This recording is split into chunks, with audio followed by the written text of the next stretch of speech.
Welcome to the Holding All the Cards podcast. My name's Daniel. I go by Kieran on the forums. I'm doing it a little bit different right now. I've been having issues trying to figure out how I can upload videos without having to pay for more space. Like it seems like at any place you want to upload stuff, they're charging you.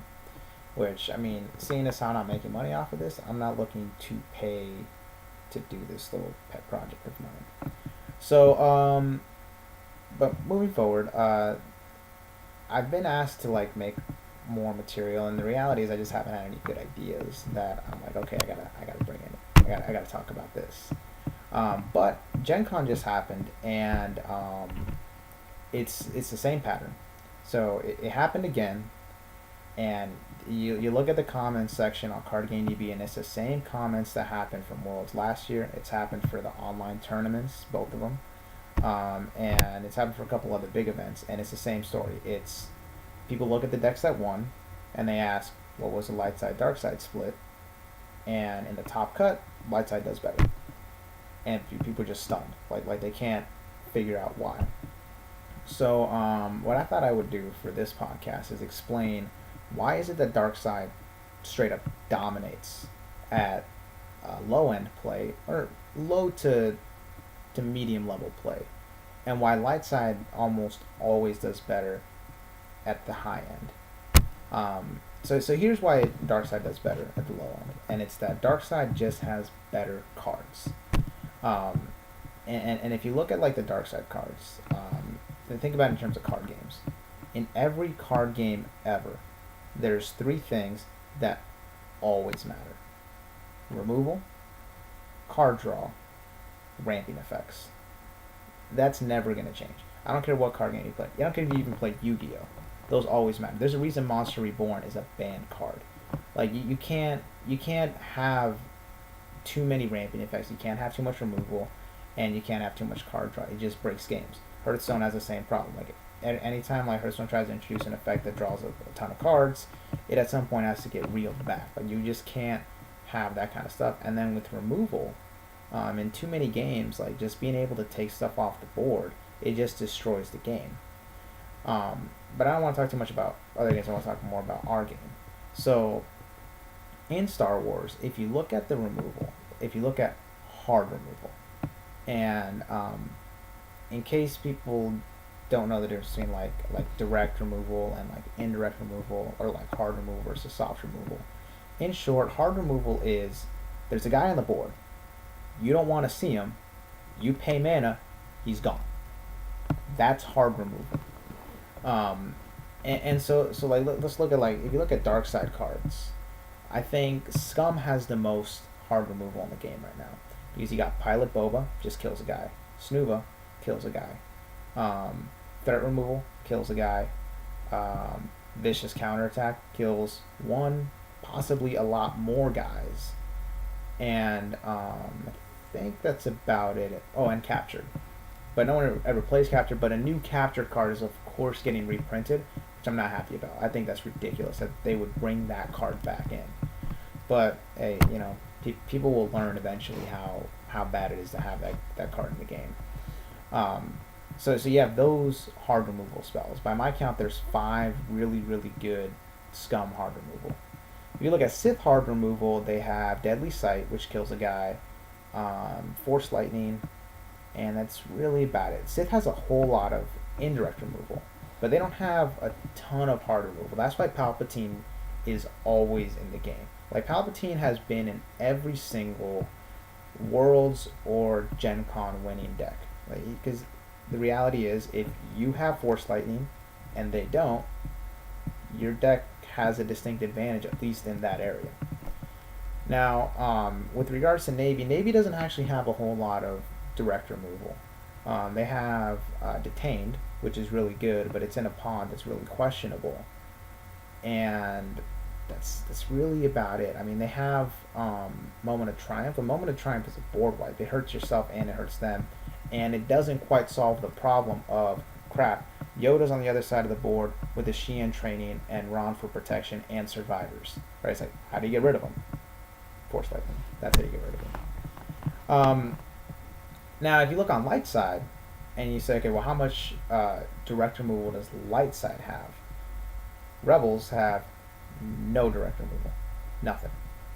Jedi also have no removal, and smugglers, depending on how you want to count outmaneuver, have at most one direct removal card. And outmaneuver, it only really works if you have a freeholder, and you have to be willing to sacrifice said freeholder in order to make it work. Which, oh, and by the way, you don't even really kill them; you just bounce them to their hand. It's like, all right, that's the best light side can muster, which is quite frankly it's just ridiculous that dark side has that many ways. And then if you look at indirect removal, things like targeted strike, things like direct damage, things like Ephotmon, who places 2 tokens and captures a guy. I mean, that's basically targeted strike. Like, again, if you look at Scum, you have Ephotmon, you have the original Boba Fett, you have the Chud from Good Reset. By my count, that's 3 guys, even though one's not really playable, but that's still 3 different guys that you have that are at least on the table. They're options for targeted strike. You look at Navy, they have the dudes from the reinforcement pod, they have targeted strike. You have the guy from Tarkin's pod, which is one of the most ridiculous cards you've ever made, who has 3 guns for 2 mana. And then you have the TIE Attack Squadron, more targeted strike. You look at Sith, both versions of Vader have targeted strike. Mara has targeted strike. Bach has targeted strike. It's like just embarrassment of riches. Oh, and Gork and Pick. Pick can get targeted strike too, because, you know, why not? Let's just give them all targeted strike. Now let's go to light side. On Rebel, for the Rebels, you have Kyle. You have Bren Derlin, which, by the way, both of these guys got made like within the last 3 or 4 months. You got sort of the dude from Heroes of the Rebellion. What's it called? Wes Jansen. Like, if Wes Jansen gets on his very particular ship and that ship doesn't die, and you win Edge, then you can get your targeted strike as well.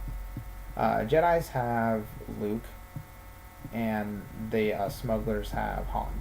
That's it.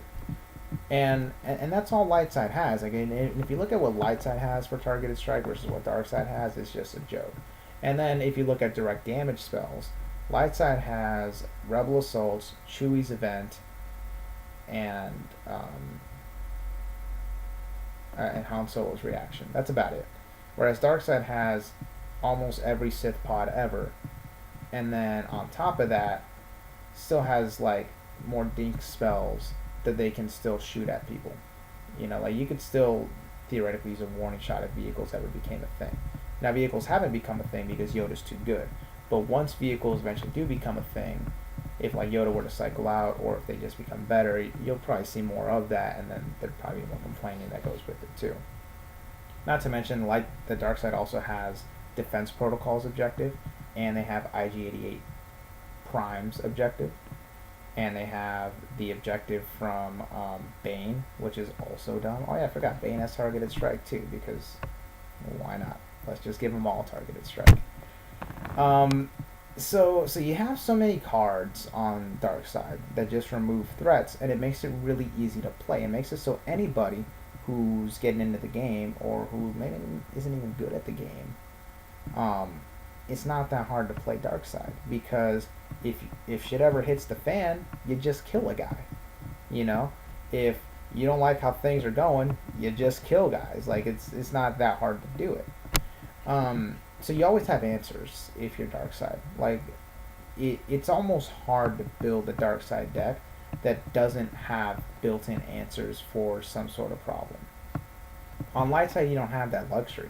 On light side, if you're not building up your board to compete with dark side's board, and you're not winning edge battles, and you're not getting profitable strikes, then your board's quickly going to fall behind dark side, and that's when you end up in situations where, as a light side player, you have no board, they have 4 guys, 6 guys, maybe even 7 guys, and then you play like 2 guys on your turn, and you attack, and then you lose edge, and then your guys die again, and then dark side can just sort of wait till the dial hits a high enough point to where they can do a full swing and murder all your objectives.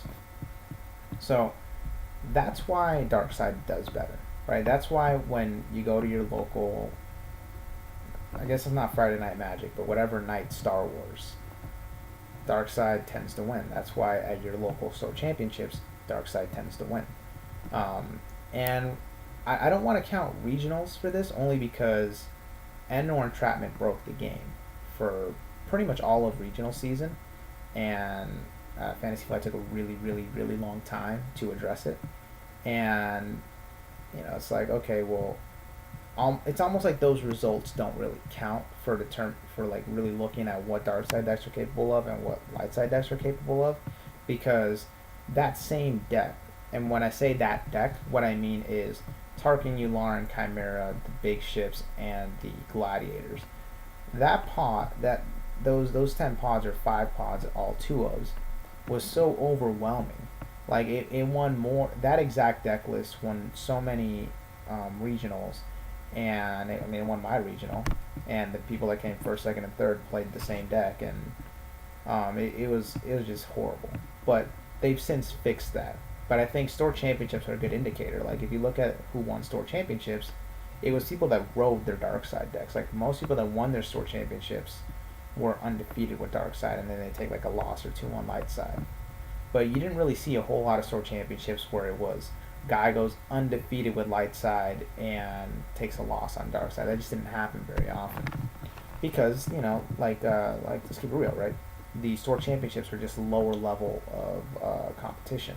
Like I know when I did my store championships, I wasn't bringing my best stuff. I played like a Brainiac deck, and I played like a fighter deck, and I played like a capital ship scum deck, and I still won one of them. Like it's not, it wasn't as big of a deal. It's not like I was thinking, okay, this is a regional. I need to show up for this event. So that's why dark side's better. Now the reason light side is better when it matters the most, like when you have the best players play against the other best players with the best decks possible in the highest stakes, light side consistently shows up, and it seems to always stun the community as to why that happens. And the reason is light side has a way easier win condition than dark side does. The amount of cards on dark side that would be just straight up broken if they went to light side, I mean, if I were to make a list, you'd probably have like 20 cards on it. Whereas it doesn't go the other way. Like there's no light side card outside of maybe emergency repair that if they went to dark side would be broken. And the thing is, once you get to like the highest level events, while there's more dark side pods that are better than light side pods, you can still put together 10 really, really good light side pods that can match up with dark side pods. Like Yoda's still the best pod in the game. And I personally think the Falcon is the second best light side pod, and they actually synergize fairly well. So if you throw those two in a deck, now you're 6 pods away. And from there, I think the Luke pods, they're all pretty good. They're at least on par with your typical good dark side pod. So now you're only a couple more pods away. Like it's not that hard to get to 10. Like, and that's all you need. You don't need to be able to build 15 different good light side decks. You just gotta build one good light side deck. And the reality is, once you get to the top levels, all the power levels of the cards are going to be close to even. Dark side's still going to be better, and that's probably not going to change for a long time, or ever. But if the power levels are just close, then light side just going to win, because it's just easier. It's so much easier to simply blow up 3 objectives and you win than otherwise. Like there's so many games where I play light side where I have no objectives blown up. I have like 2 damage on one objective and like 1 damage on another, and I'll like be holding the force or something, and the dark side player is kind of put in a position where it's like, okay, well, do I hold? Do I build my board? Do I attack? And they'll just make a mistake. And sometimes I want to do some things more than others, but then all of a sudden next turn I just blow up all 3 objectives and then I win. And it's like, how did that happen? And sometimes it's just one edge battle too. Sometimes you can put yourself in a situation where as light side, you can like attack one objective with just enough to blow up the objective and have a bunch of tactics to force dark side in a position where they either have to block and risk losing a bunch of guys, or they or they don't block and get all their guys tapped, and then just allow you to swing in with a whole bunch of other dudes to win. And if you can just win that one edge battle, you're going to win the game. So you can oftentimes put Darkseid in a situation like that, where you can just win, and it's kind of unfair. And that's why, like, light side, if you look at the amount of restricted or errated cards, like cards that FFG felt the need to fix, it's overwhelmingly light side cards that get fixed as opposed to dark side cards. And it's for that reason, because it's on dark side you can make an overpowered thing. Like if you look at like the Tarkin Doctrine, that is one of the most objectively overpowered pods that has ever been made in the game. Because there's certain abilities that just shouldn't exist. Tarkin shouldn't be able to blank someone every single turn. That's absurd. Or like you have the 2 mana guy that just goes and kills the dude. Or you got Moment of Triumph. You know, and you have a twist. Like there's that pod is so overpowered, but it still doesn't break the game. Like that pod by itself does not do enough, even with other good pods around it, to destroy the game, because it's still a dark side pod. And there's nothing in that pod that wins you the game in like 2 turns. Meanwhile, if you look at like dash freeholders, the game's just over. Like if you get like 3 freeholders turn 1, it's over. If you look at the Yodas, you got 2 Yodas in your hand and you're able to just start bouncing them, or you're able to deck search for triple tactics Yoda. Like what are you gonna do with Darkseid? There's not a whole lot you can do against that. Or you have the hobby infinite loop, because that's the thing. There's infinite loops on Darkseid too.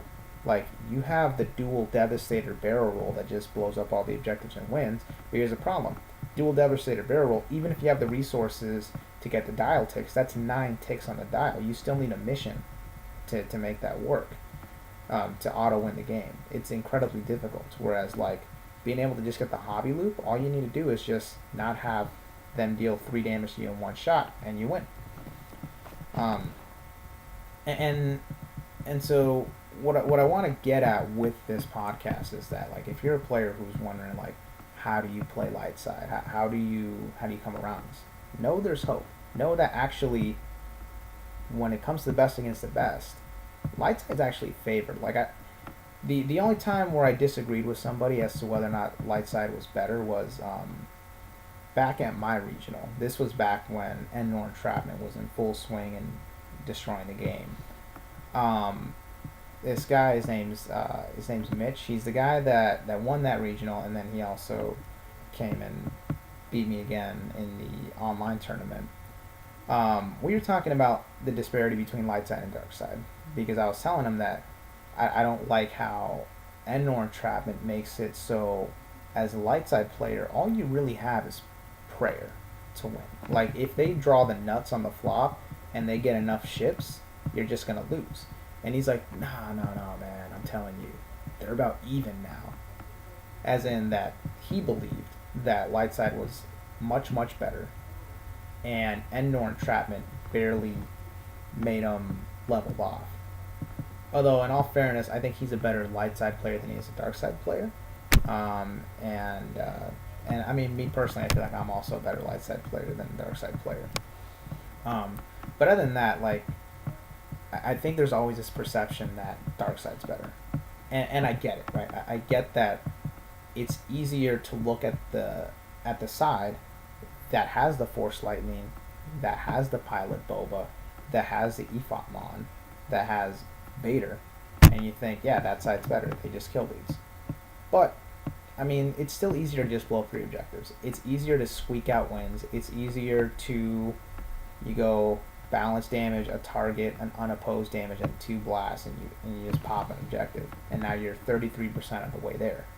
Whereas dark side, I've had games where on dark side, I can't hold the Force, and I've blown up 2 objectives, and it feels like the game's dragging ass, and somehow the dial's only at 5 or 6, and it's like, how am I not even halfway there yet? Like, how is this game not over? Whereas, like, I'm thinking as a light side player, I'm doing that. I'm just waiting for that one turn where I can just blow everything up and win. So, you know, there's that. And I think my next podcast, I'll probably do another, what's it called? another deck spotlight on a different deck. I just have to decide which one because I'm waiting on the new alliances pod to come out because I feel like that Han Chewie pod it's not gonna be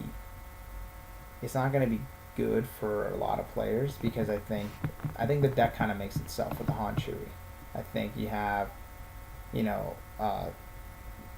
Jedi Splash Falcon. I think has been the best light side deck for a while, and it fits so well in there. Like you throw the Han Chewie, you throw Falcon, you throw Gamor, you throw Yoda, throw 3 other pods in, and it's gonna be good enough that I just don't know whether that's going to become the overwhelmingly best deck or if it's going to become the deck that FFG at some point has to ban, where they're going to like separate Chewie and Yoda from being in the same deck because it just looks too good. But I am excited because I think Ahsoka has some really cool potential, and I really want to see what I can do with Vader. Like to me, Vader's a question of like how important is it that you're playing against Jedi cards for him to be good? Because I like his reaction more than I like Core Vader's, and the reason for that is that Core Vader requires that you build around him. He requires that you have Sith events in every single pod. But it's much easier to put fake cards than it is to put events. Like you can put a lot of pods that have like 2 fake cards, 3 fake cards in your deck, and you just load them up. So if you throw Vader on there, you're guaranteeing you're going to get that reaction every single turn. You have to wait until conflict, but you still get it. And that's sometimes more important, like just being able to pump out that damage every single turn than actually getting it split off. So when I come up with more deck ideas, I'll probably talk about them a little bit more. Because also some of these decks, like I don't always feel comfortable talking about decks if I haven't fully tested them. Like I have decks that are like in the shop up here, and I might have played a couple times, but like if they're not refined and I haven't quite seen how the draw consistency is on the deck, then I don't fully want to talk about it. Anyway, so that's been the episode. Let me know what you think. If anyone has any advice on different media structures, so if I should be doing audio versus if I should be doing video, what's the easiest way to do it, different sites, I'm open to all suggestions because like when it comes to this kind of stuff, I'm basically retarded. So, having a little bit of help along the way would go a long way. All right? Hope you enjoy the show.